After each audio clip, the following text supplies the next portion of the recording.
हेल' guys, नोंथांमोन ओनसोलाव गासैबो बरायनाय जाबाय लोगोफोर। ओमफ्राय आं दिनै नोंथांमोननो माने पेटिएमनि सोमोन्दै खोन्थानो नागिरो लोगोफोर। पेटिएमआ जाहैबाय मोनसे माबा गुगोल पे बायदिनो सेम अनलाइन पेमेन्ट खालामग्रा। ओमफ्राय बेयाव नोंथांमोनहा खालि अनलाइन पेमेन्टल' खालामनो हाया, मबाइल रिसार्ज खालामनो हायो, सब एक्सेट्रा लोगोफोर। आरो बेजों नोंथांमोना बोरै खामायनो हायो नोंथांमोननो खोन्थानो नागिरदों दिनै। Refer and earn per refer 100 rupees. ओमफ्राय बिदिनो रिसिभ खालामो माबाफोरखौ स्क्रिनशटफोरखौ माबोरै खालामनो हायो स्क्रिनशटफोरखौ। ओमफ्राय बिदिनो 10%, 20%, 30% बिदि मोनोना लोगोफोर। नोंथांमोननो बेनि सोमोन्दै खोन्थानो नागिरदों। खालि नोंथांमोना साबसक्राइब खालामाखैबा दासिमबो खालामदो आरो लाइक खालाम नोंथांमोना खालामथाराखै।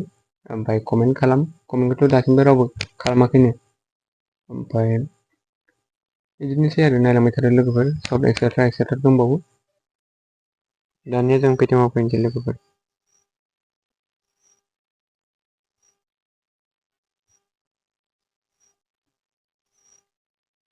खुलिना लाग्रोबाय। नै लोगोफोर, गेट आप टु 1500 केसबेक। प्रम' क'डआ नैखौ होनांगौ, 11 1500 सेटेल इलेक्ट्रिसिटि बिल इन सेकेन्ड्स। बिदि आरो लोगोफोर मिथिबाय। ओमफ्राय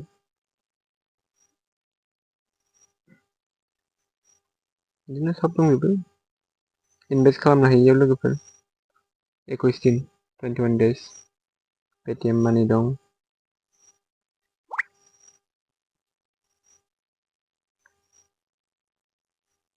नेटानो नाङाखै आंना दाबो। जेनेबा इयाव देखायगोन आरो लोगोफोर, आंना नेट नाङाखै, नोंथांमोना नायबानो जाबाय उनाव। Refer and gate 100 rupees.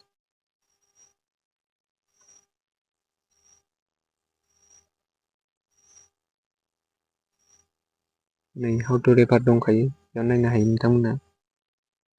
बेयाव ओरै थुनांगौ। आं बेनिनो हरबाय दे। बिदि आरो होमब्ला इसोर मोनबाय थागोन। बेयाव थुबानो इसोरो खोन्थानो थुनानै बेयाव थुबायना।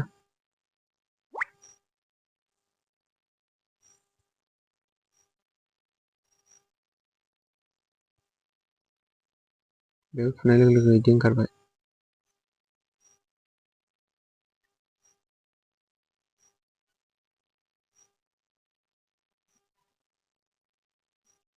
बिसोरो नैबे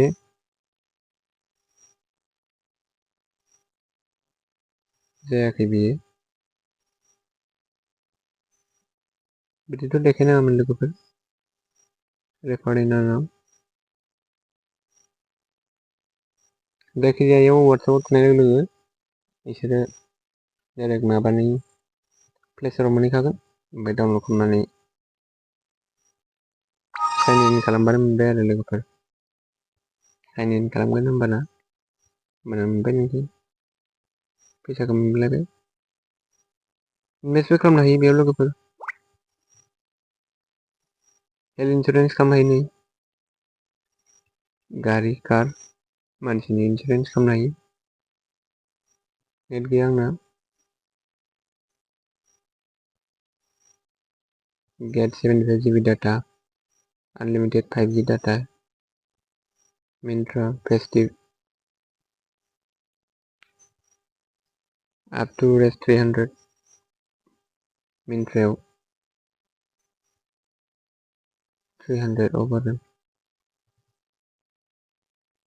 बास टिकेट माबा खालामनो हायो, ट्रेन टिकेट बुक खालामनो हायो, मुभि टिकेट खालामनो हायो, इभेन्ट टिकेट खालामनो हायो, हटेलनि थाखाय फ्लाइट टिकेट खालामनो हायो पेटिएमजों लोगोफोर। सब पेटिएमानो साबसिन जानानै दं दा लोगोफोर। आं बेयाव थुबाय जेनेबा।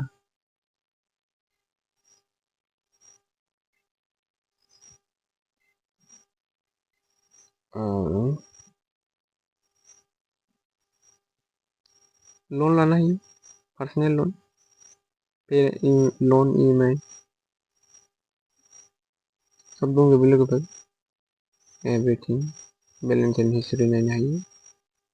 लिंक टु पेटिएम, पार्सनेल लन, पेटिएम मानि, एकाउन्टाव ट्रेन्सफार खालामनो हायो, मबाइल नाम्बारावबो माबानो हायो, पेमेन्टखौ खालामनो हायो लोगोफोर।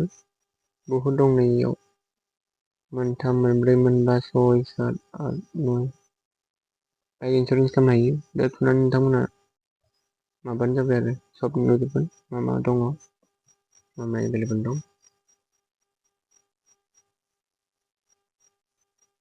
हेल्थ प्रटेक्ट बेखौबो माबानो हायो लोगोफोर।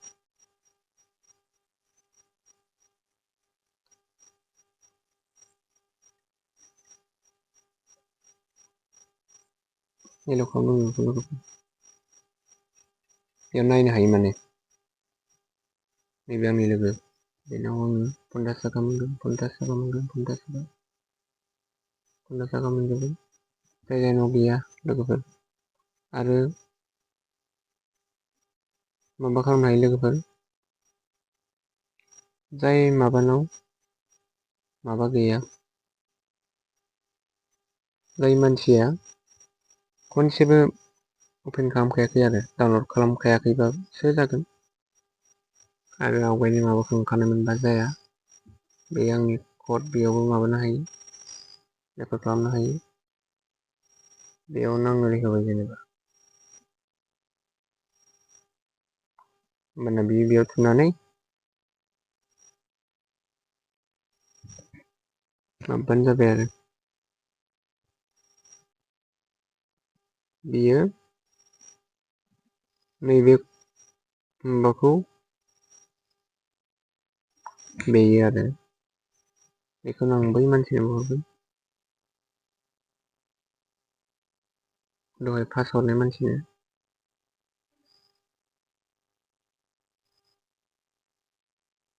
बिदि खालामना हरनांगौ माने लोगोफोर। नैबे आंनि कडखौ होबानो जाबाय इसोर। ओमफ्राय प्ले स्ट'राव थांनानै डाउनलड खालामनानै आरो लोगोफोर, नै इउस माइ रेफारेल कड, नै बेनो आंनि नाम्बारानो, बेनो आरो लोगोफोर। आंनि नाम्बारखौ होना होबानो बिसोरो माने फार्स्टआव माबा खालामग्रोनांगोन, जाबाय माने बुस्थुआ। नै बेयाव थुनाय लोगो लोगो बिदिसो ओंखारो लोगोफोर। ओंखायनो प्ले स्ट'राव थांदो, थांनानै पेटिएम माबादो, ओमफ्राय रेफारेल कड बिगोन। नैबे लिंकआव थुबाथ' जाला लोगोफोर। दा